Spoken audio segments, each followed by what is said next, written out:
Je m'appelle Mornia, je suis magistrat, je suis le directeur général de l'Office national de recouvrement des avoirs criminels à ONRAC.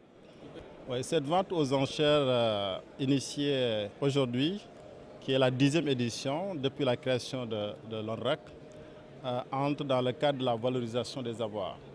Et quand on parle d'avoirs ici, ça concerne tous les biens qui sont saisis ou confisqués dans le cadre de procédures pénales.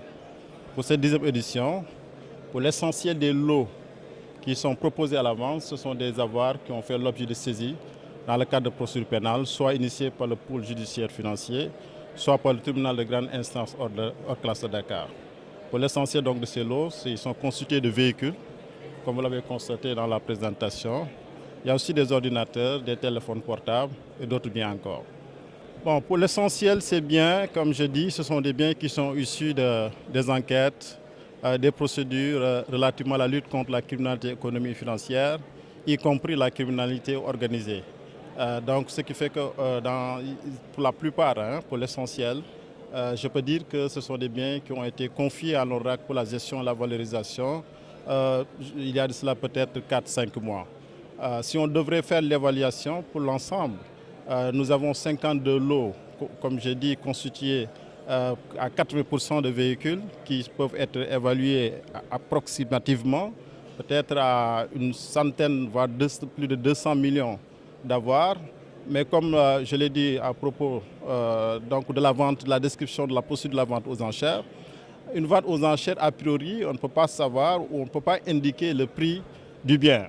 On peut avoir un prix de départ, ce qui est affiché sur les fiches techniques qu'on appelle la mise à prix, avec un pas d'enchère suivant les conditions qui sont décrites pour ce qui est de la vente. Mais a priori, un véhicule, supposons, qui est estimé à 5 millions pour la mise à prix, peut aller jusqu'à peut-être 10-15 millions.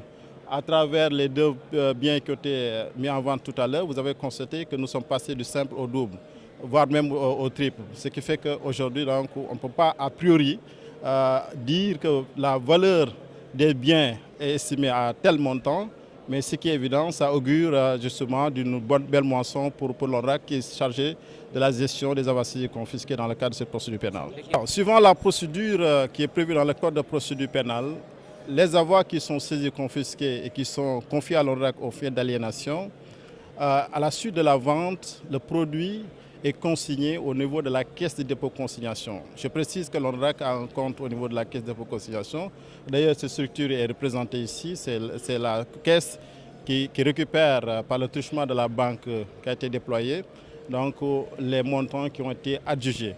Et donc, ces montants sont consignés au niveau de cette caisse de dépôt-consignation en attendant l'issue de la procédure.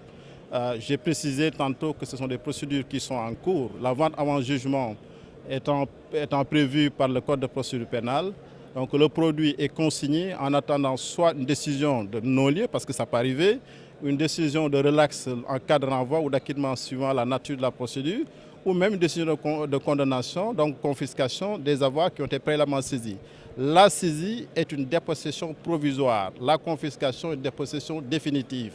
Donc lorsque une dépossession définitive aura intervenu dans le cadre d'un jugement, alors l'ONRAC procédera au recouvrement de ces avoirs.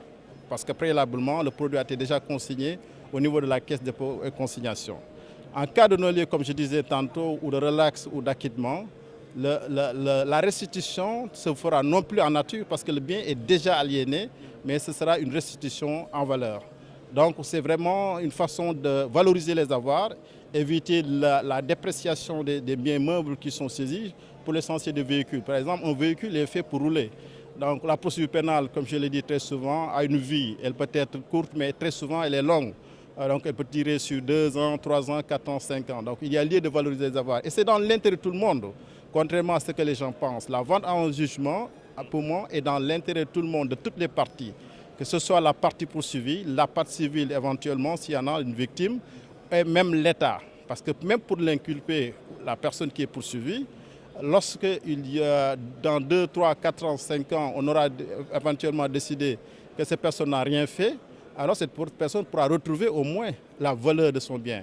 Or, s'il n'y a pas de gestion préalablement, ce bien peut devenir une épave. Donc ce qui fait que je pense que la gestion elle est fondamentale.